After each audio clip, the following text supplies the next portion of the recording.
Hey everyone, today we're going to be going over how to make a car in Dreams. So this is the finished product. It's a little bit loud, I think, maybe, I'm not sure. Let me just turn that down a little bit, yeah. We got this car right here. Drives pretty well, handles well. Oh no. You're stuck, kind of, I guess. We're also going to be doing, like, logic to make it flip over. So, we do this, I believe, maybe. Like that, you'll be able to flip it over, back onto the right side, GTA style. Got some, brake. Little drift mechanic, I don't know really what to call it, but yeah, pretty nice vehicle here. As you can see, the tires spin. Why don't we take a look at it before we head over into the tutorial section of this video. So this is actually the sound, and this is actually just a regular default chip that they give you in the sounds section. They give you quite a bit of sounds just to have it out there. This one right here.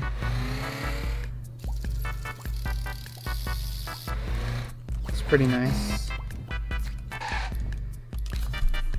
And so we got our flipping logic right here, and we got our movement logic right here. It's a bit of a mess. I tried my best to clean it up. Hopefully, when I remake this for the tutorial section of this video, it will be a bit cleaner than that. So, why don't we get started? Alright, so here we are. We're making a car. So first off, we're actually going to want to make the sculpt first. I'm just going to do something really basic, and the reason why I am doing the sculpting here instead of just getting a pre-made model is because we want something pretty specific for the wheels and such forth. So I'm just going to make the standard, like, 5-year-old drawing of a car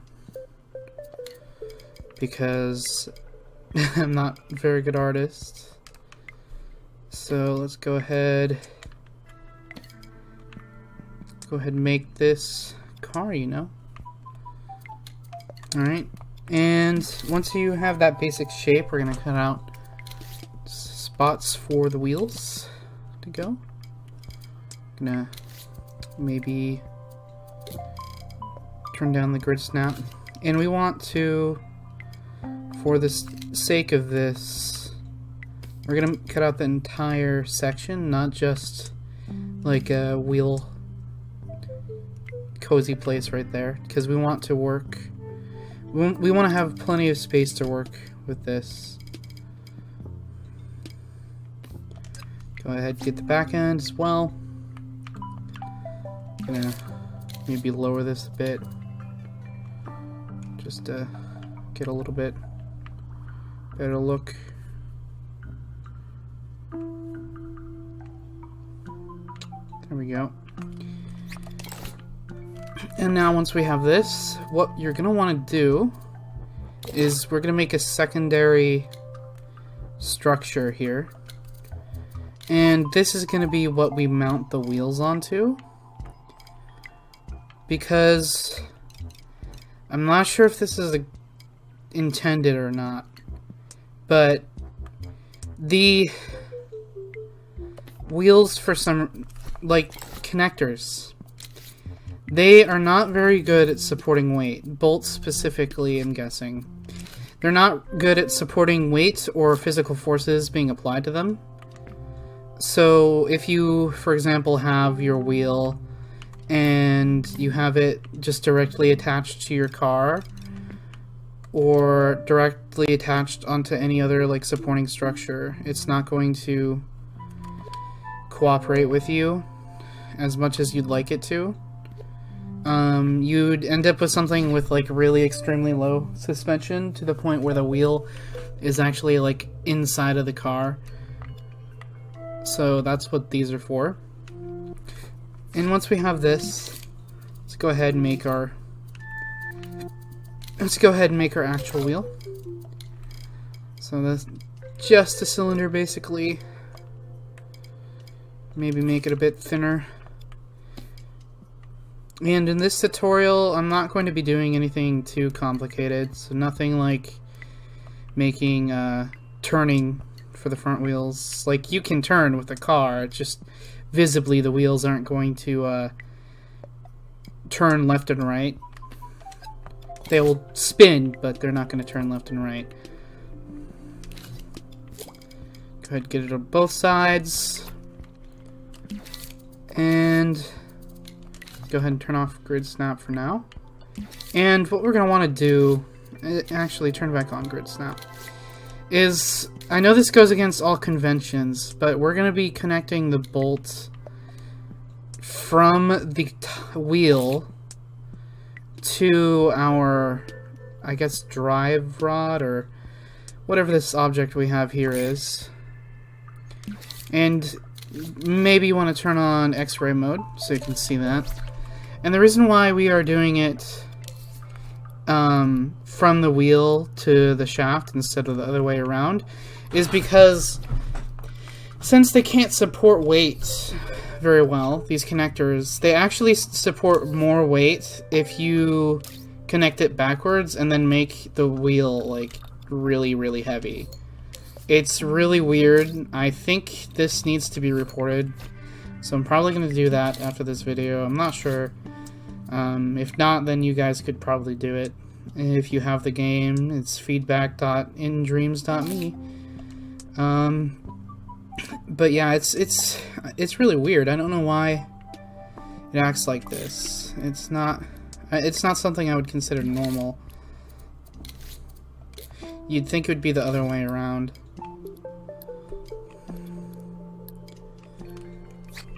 So if we go ahead and group this together now, so what we're going to want to do is I'm going to group these together. So this is one object now, and then I'm going to go ahead and group this with the body. And we're going to want our group marked as movable. And now you can see it is supporting the car just fine. And it's actually colliding with this, and it's acting as one object, even though these aren't physically connected with connectors. And you can go ahead and copy that to the back.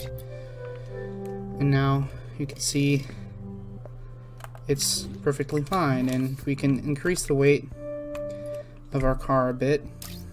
So this is only 500 kilograms. That's not going to give you that much weight. So probably want to do something like 2,000, something like that. Maybe 1,000,000, I don't know. All I know is that a car weighs about like 2 tons, and that's not in that's not kilograms, so got a bit of an imp drift. If you guys didn't know, you can turn on and off your controller and it gives you better centering of your imp. Stop drifting a bit. So now that we got that down, one weird thing that I've also noticed that could be potentially a bug is the controller sensor has like a input for, not an input, but like a gizmo that dictates the center of the object you're in, but in reality it uses the microchip, like where the microchip is placed. So for example, you place this microchip on the group like this, the camera is going to be focused like this, as if we were focused on the side here instead of in the middle or like in the passenger or driver's seat. So to fix that, what we want to do is, go ahead and delete that wire if you did that already, is we are going to group this with the object that we just made, which is this car. So go ahead and grab your microchip and then scope in with L1 and X into this group that we made. And if you aren't scoping in or you're going into sculpt mode, then what you're going to want to do is, once you make your tires and your wheels and your shaft here connected with connectors and such, you're going to want to go ahead and group both sides of the tire and both shafts, and then copy it, and then select those two groups and then the base, and then you're going to want to create a new group like this. Group like that on the side, on the right side of your screen. And once you have that down, we should be able to place this microchip about the center of our car, or probably somewhere near the front to dictate that that's the front. That looks good to me. And we're gonna go ahead and open this up. And one thing that annoys me is, if you want to use these wheels specifically for detecting if your car is on the ground or not, you need to set it up so the microchip with the impact sensor, where are you? Impact sensor, this guy. He can sense if something is touching the ground or just touching another object. So if you use this, for example, and you placed it on this microchip, and then you had the microchip also affect like this entire group, because you're gonna have movers on here, and you want to move the entire group, not just this body inside of it. If you do that, then this microchip will also sense the collision for the entire group as well, even though there's no wire coming from the sense impacts on the impact sensor. So what we're going to want to probably do for that is, depending on how you have your system set up, or have this set up, is you could either make, instead of using impact sensors, you could use trigger zones, and with trigger zones you could do labels, and that would just detect everything, and you'd have to label your wheels as something that, and your body as something that this doesn't detect.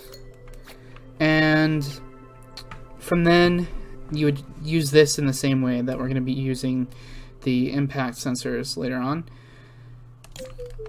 And that might actually be better in some cases, like if you want a more accurate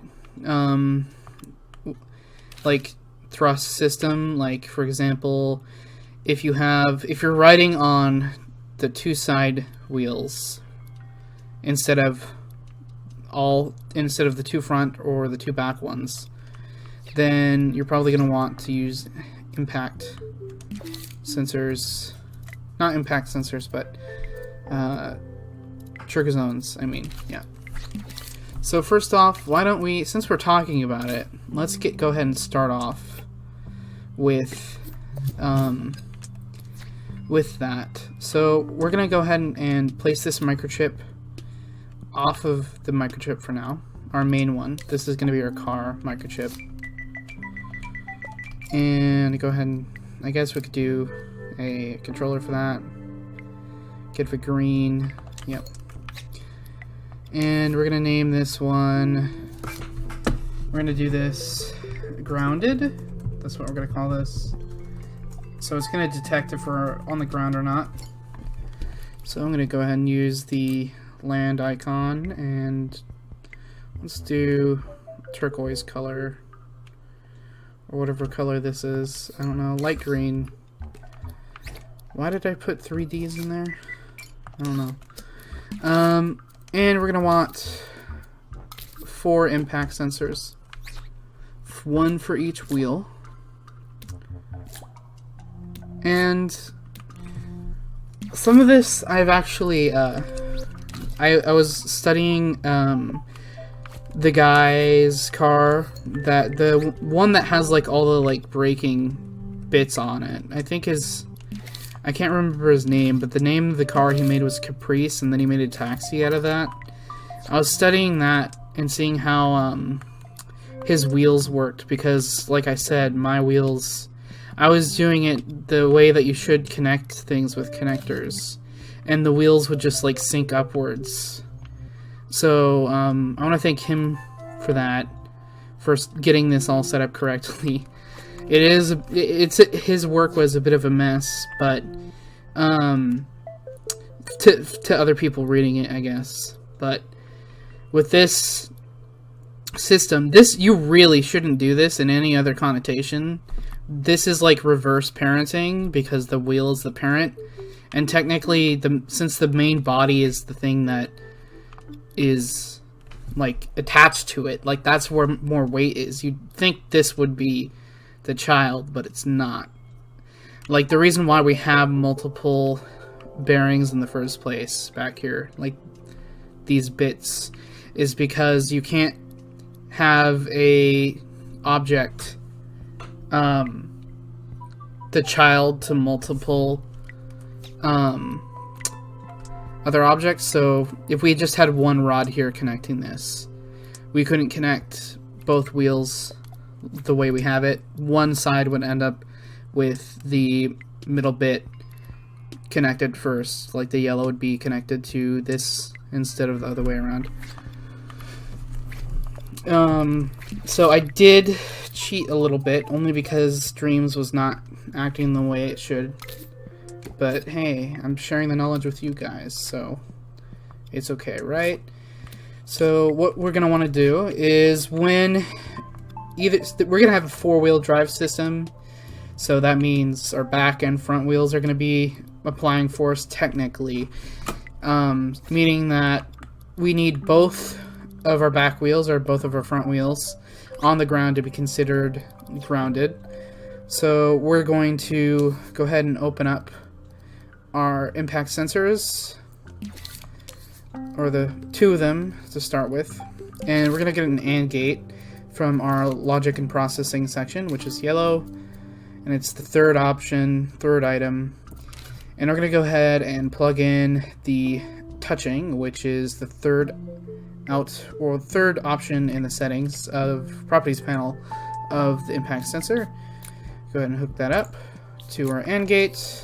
So we have the A and B, and we're going to go ahead and do that for our bottom two as well. So copy over that AND gate with L1 and R2, and it's touching again for both of these. Man, I just have the worst luck with this drift today. Really bad imp drift today.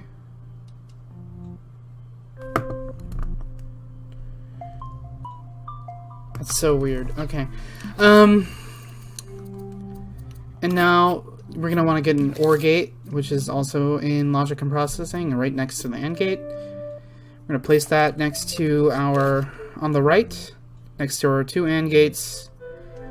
And we're going to go ahead and plug in the result output of both AND gates into A and then B of our OR gate. This is basically acting as an output, so we could actually just replace this with a node here. And this node we can call grounded, or on ground. And this will act the same way as an OR gate. And it'll also give us the advantage of having an output here on the microchip. And next thing we're going to want to do is actually hook these impact sensors. So these top ones we're going to do for the front wheels. So make sure you are grouped into the car if you're not already. And then we're going to hook up sense impact from each of our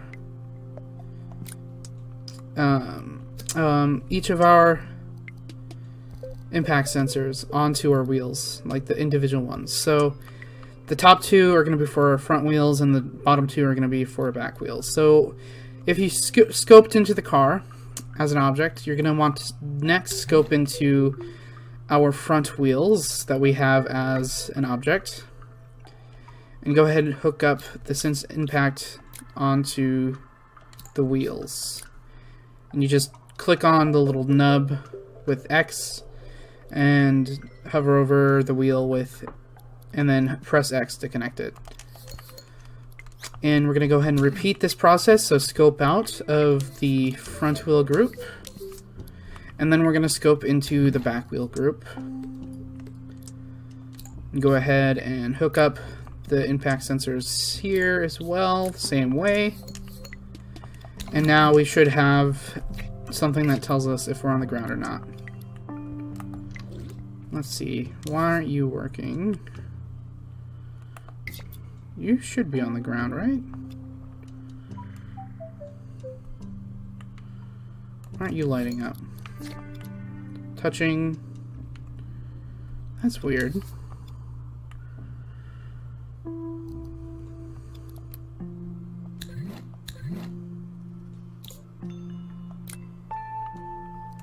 Let's turn up the sensitivity, maybe.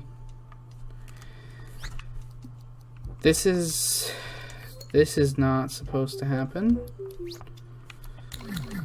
Guess having some technical difficulties. Let me go ahead and copy this and then scale it back down to the original size. Then maybe drop the car on top of it, see what happens. That is so weird. Is it the other side now? It's not working?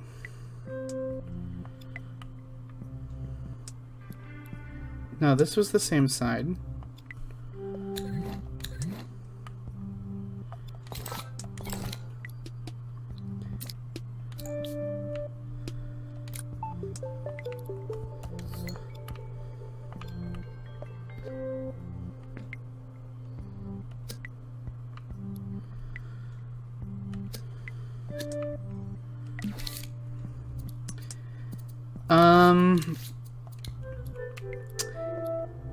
This may just be me.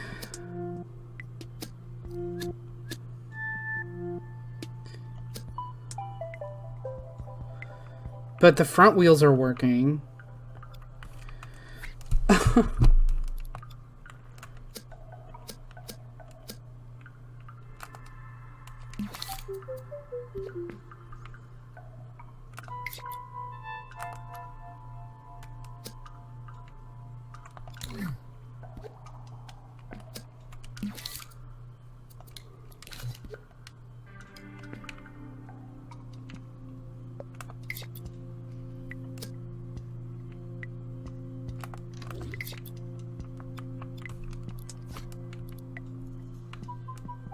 This isn't fair. Oh my god.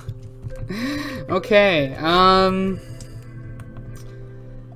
now it works. Now it works. Okay, so I guess... I don't know. That's weird. Okay, I guess we're fine now. Go ahead and drop this microchip onto our larger microchip for the car. And now we have the grounded logic, and that's one of the biggest parts to get out of the way. Most complicated issues. I'm not sure what was causing that. I just kept moving it around and it fixed itself. So if you're having that issue, go ahead and try moving it around. It'll maybe fix it itself. Next, we're going to want to get a controller sensor from our sensors and input section, and it is the 5th option. And go ahead and you can delete the is dead thing for now, I guess, unless you want it. I don't know. Depending on what you want, you might want to delete the circle button wire into the depossess option, but we'll just leave that for now so you can depossess your car. Okay, and next thing is we're probably going to want to get the left stick control for going left and right, correct? Well, you don't want to use the second page left stick. because that is modified by the camera and you're not going to get left and right values directly. So you're going to want to use the third page left stick local. Left stick local. Left stick local means it is not affected by the camera. So go ahead and get a splitter, which is the fourth or third from last option in the sensors, no, in the logic and processing section. And this is gonna split our left stick into up and down and left and right. And X is left and right, so that's what we're gonna want. And we're also gonna want to get the L2 and R2 at some point. So go ahead and make another microchip. And this one is going to be our thrust, like how we actually get around. So let's actually do this movement. And make one for rotation as well, so we can stay a little bit more organized than that demo I had. So go ahead and make the movement and the rotation ones red for the same color as their mover and rotators, pretty much. And in both of these we want a input for, we want 3 nodes. And a node is in our logic and processing section. It is the 5th or 4th option from the last, depending on how you're looking at it. And we want 3 of these. And these are all going, and then you can select them all to edit them all at once. And we're going to have a controller icon, because that's what they are. And we want one for R2, L2, and we're going to have one for the left stick, or left and right. R2, L2, and left stick. Or just left, right.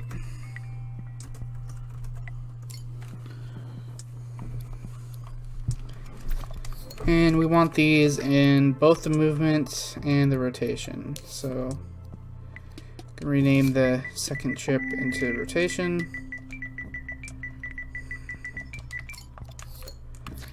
And go ahead and select these nodes, and you can copy them over to the other chip with L1 and R2. And let's just focus on movement for now. So we can go ahead and plug in these inputs into our microchips. So we got the left and right from our splitter. The X is left and right, so go ahead and plug that into the left and right nodes on both microchips. And then I'm going to do the same for R2 and L2.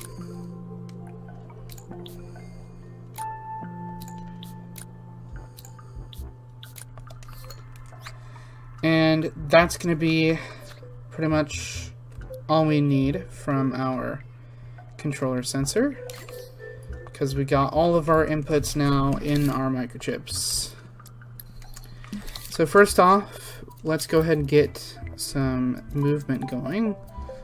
So you can use a advanced mover or a regular mover. In this case, I'm going to use an advanced mover, so if you want to follow along, go ahead and bring on an advanced mover. And we want to only move forward. And in this case, if we... this is where we start to get issues, because again, now that we're applying thrust and rotation, we want to affect the entirety of our group. So what you want to do now is we are going to place these out, and we're going to edit them as we go, and we're going to name these. So we have our, this is for going forwards. So we have our forwards mover. Now we're going to get a backwards mover.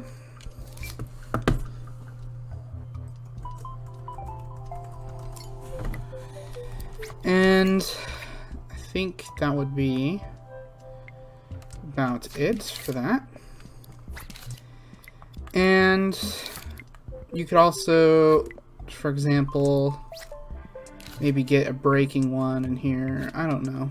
No, I think backwards can handle that pretty well. So now we want to, from here, we're going to go ahead and move our movement microchip off of the larger microchip for now. Open up the properties panel of the microchip, and then scope all the way out. Just spam L1 and circle. And then the apply to object is on the very bottom here.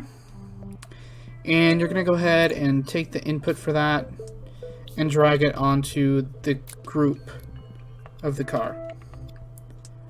And what this is going to do is, I believe, once we move it back on, it's going to apply the affected objects from both of these at the same time.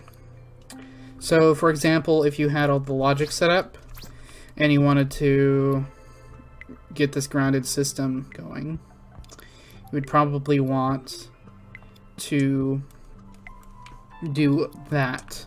That's what I ended up doing. And now that I think about it, we're going to want one more node here. And this is going to be our grounded node. So go ahead and set that to a different icon, and we're going to go ahead and name this to grounded.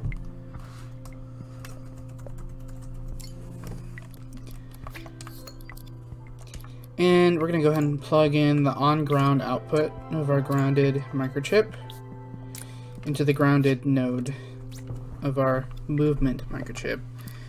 And we're probably going to want to do the same thing for rotation.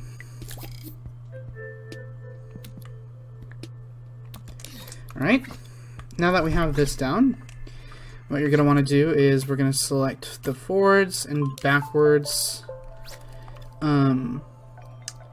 movers, and we're going to go ahead and lower the speed of everything to 0 meters a second. And then we're going to go ahead and set the damp in side to side. So depending on the gizmo down here, which you can see by looking at it, we want a little bit of damping in the side to side so we don't swerve all over the place or flip over. So depending on how much your car is flipping over, you'd want to do this more or less. It also makes it so you're able to turn much better. And then you're going to want to turn down the damp and everything else to 0. And we're going to set this to local space actually. And now you get to see like an arrow here. So we might actually want to change this because we want this arrow to point. Well, actually, this arrow doesn't actually matter. Yeah, because we're going to be applying force forwards, and since this is an advanced mover, we can affect the Z speed here instead of doing anything else. So now we're going to go ahead and deselect them, and we're going to be doing this separately now. So go ahead and open the forwards one. And we're going to set the movement strength to about 80% to start with. And we're going to set the Z speed to 30 meters a second to start with. And depending on your taste and how good this looks in your environment, you're going to want to adjust both of these settings accordingly. Preferably, you're going to want to be adjusting the speed. The strength is specifically for, basically, I'm not sure how to explain strength, but, from here on, we're going to close our forwards one because we're done with it for now. And then the backwards one, we're going to apply about 10 meters a second backwards because we go slower when we reverse. And we're going to go ahead and do slightly lower movement strength. Cars don't have that much strength when going backwards. And we actually want to do damp in Z. And this is going to act as our braking force, like being able to slow down. So basically if you're going fast and you do L2, you're going to be able to stop much faster than just applying speed alone.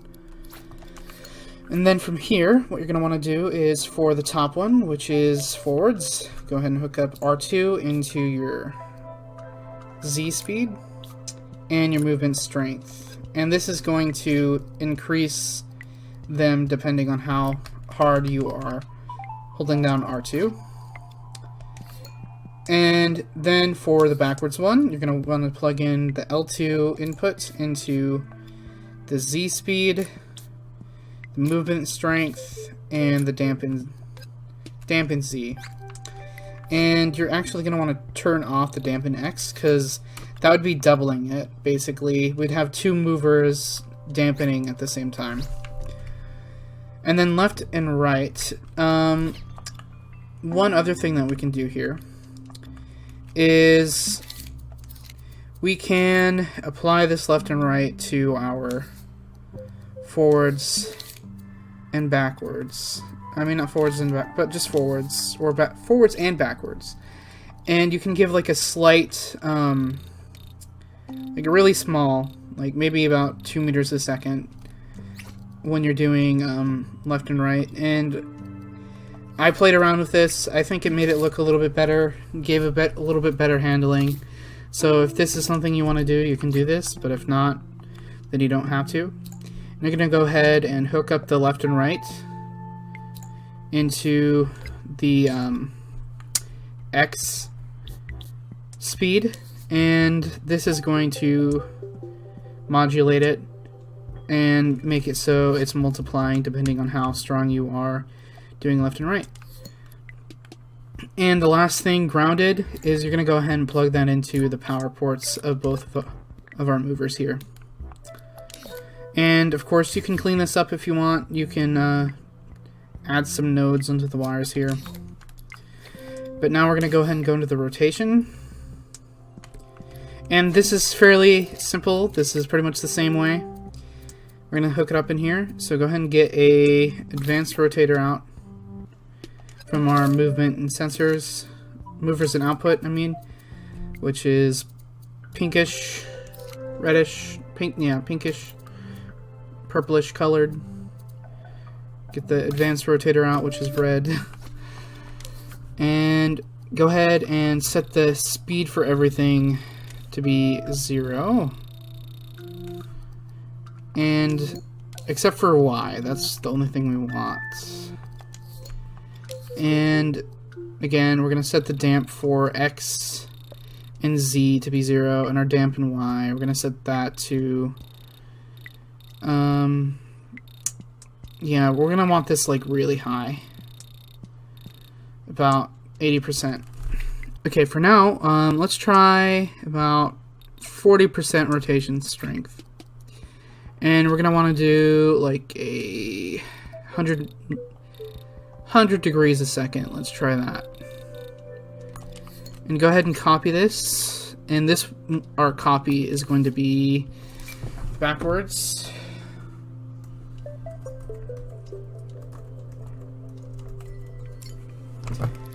And our top one is going to be forwards. And we actually want to, for this, go ahead and reverse the forwards. So this is going to be negative 100 degrees a second.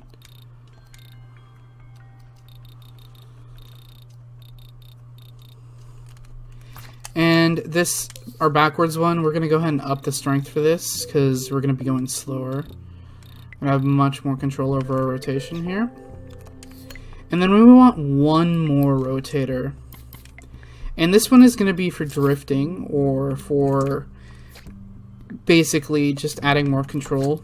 And I'm not sure if drifting is the correct term, but it's basically if we are holding R2 and L2 at the same time, and our speed is a certain scale, then we're going to go ahead and turn this on.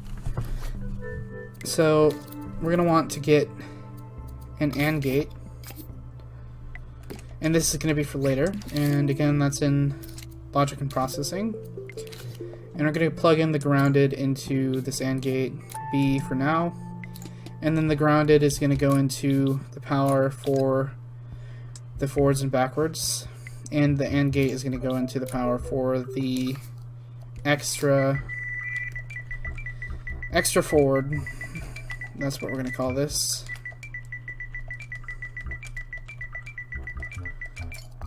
Yep. And from here, we're going to go ahead and plug in the left and right into the y-axis speed for all of these. And that should be good enough to get a basic car going. So let's go ahead and see what this looks like. Yeah, we aren't getting any rotation, so, and we're going way too fast. So why is that? Okay. Why don't we make this... Oh, you know what? I forgot to do the connection thing with this rotation microchip. So if you haven't already, which you probably haven't, go ahead and drag off the rotation microchip of the main chip, scope out of the car, and then open the properties panel of the rotation microchip, and then drag the apply to object wire onto the car group. And then we can go and drag it back on, and it'll automatically output for us. Now we can go into play mode, and we're actually going backwards in our rotation. I thought that... okay. So I was incorrect. The forwards needs to be positive, and the backwards needs to be negative. So let's go ahead and set that up properly. And I also noticed that we weren't turning like at all. So let's go ahead and increase the strength up to, let's say 80 for both of these, or 80 for forwards, and then 90 for backwards. And I'm gonna go ahead and reverse this.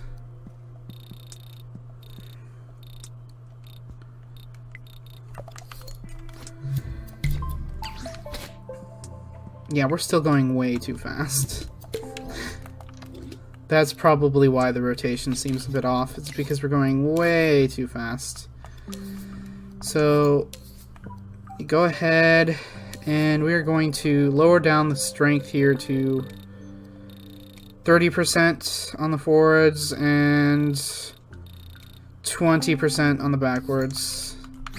It all really depends on your vehicle and how many parts you have on it. See, it's not moving at all now. So, let's see here. Let's try 35% base and then 30% for backwards.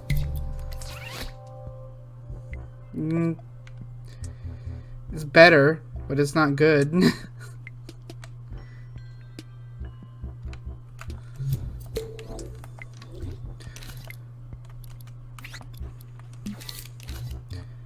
So let's just try 55%, then 50%.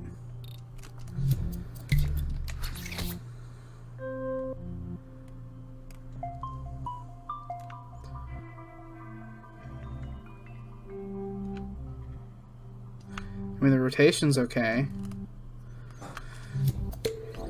Are the wheels actually moving? I'm not sure. This is getting a bit unorthodox, in my opinion. Let's try 40% movement strength. And let's see here. And you know what? I think one thing we're having with the rotation, one issue we're having here, is that we are turning them on incorrectly. So we want to turn on the rotation only for the direction that we are going. So go ahead and get more AND gates so you can copy the ones that we had earlier. And we're going to hook up R2 and L2 of these, and we're going to go and hook up the grounded to this, and this is just for now. And then we're going to replace the earlier plugs that we had in. So delete the wires going into the turn them on. Okay, let's try this now.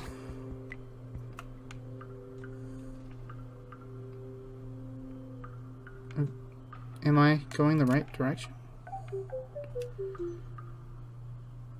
I can't even tell. Okay, did I have it correct earlier? I think I did. I think I did have it correct in that the forwards needs to be negative and the backwards needs to be positive in the speed. I think I did have that correct. I think it was just it was overriding. The backwards was overriding because it was stronger technically.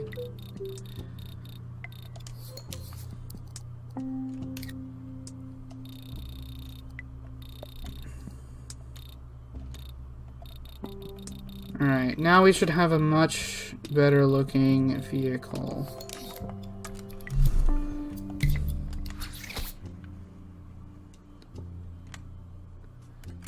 Yeah, this drives a lot better. We are getting some drift when we stop.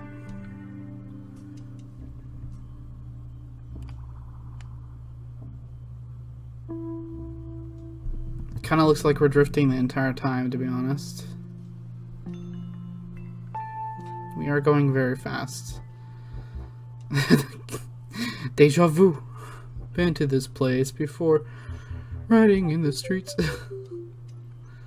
Yeah, we might want a little bit more dampening when we are moving in the X. So you can go ahead and increase that. Wait, Z backwards. We do want dampen the X here.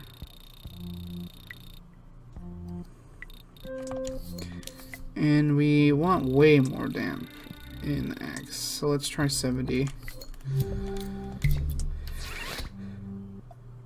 Oh, we get much tighter turns now. Yeah, there we go. Again, this is going to be a case-by-case basis because it goes a lot off of the weight of your vehicle. But yeah, increasing the damp and the X in my case certainly helped a lot.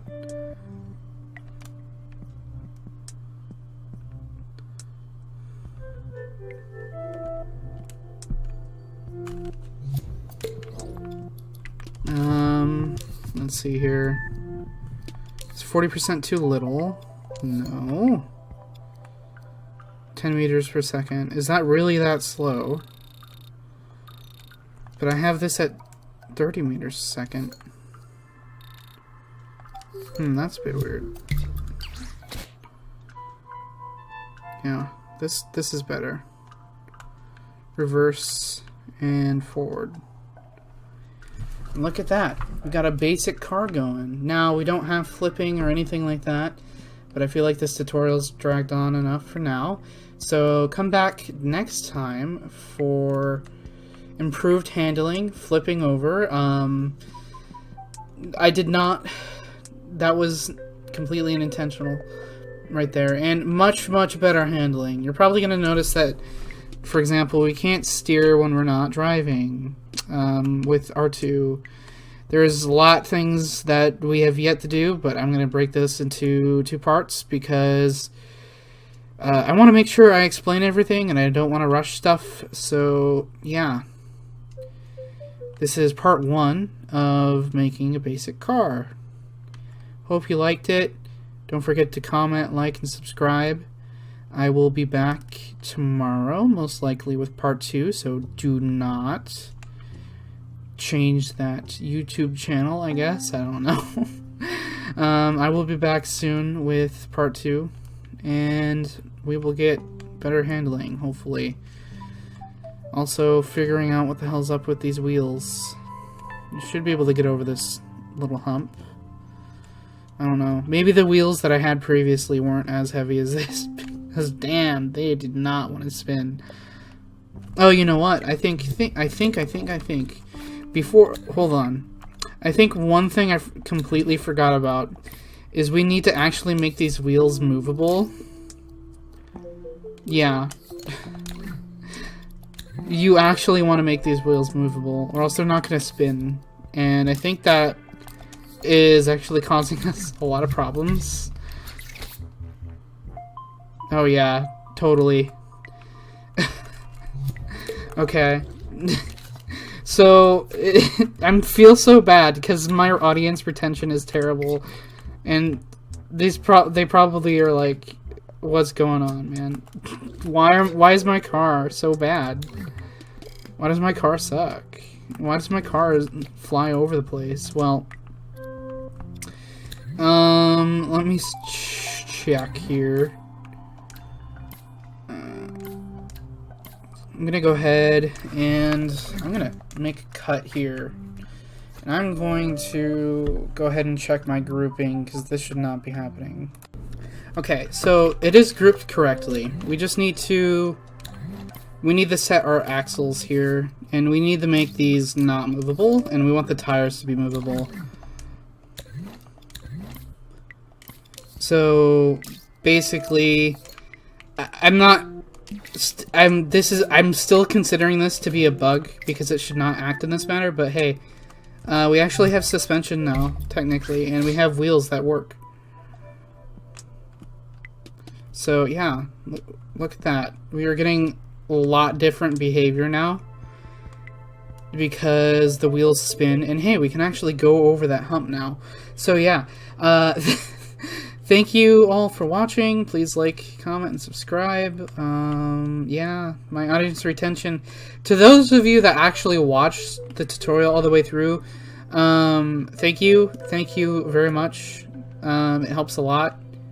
And yeah, I feel bad because there's probably people that stopped watching already, and they're probably like, why the fuck are my wheels, like, why am I bouncing over the place, like, over humps and stuff? Why is blank happening? Why is this happening? Well, if you watch the video all the way through, you might be able to find out. I'm sorry. Okay, thank you all. Bye-bye. Bye for now.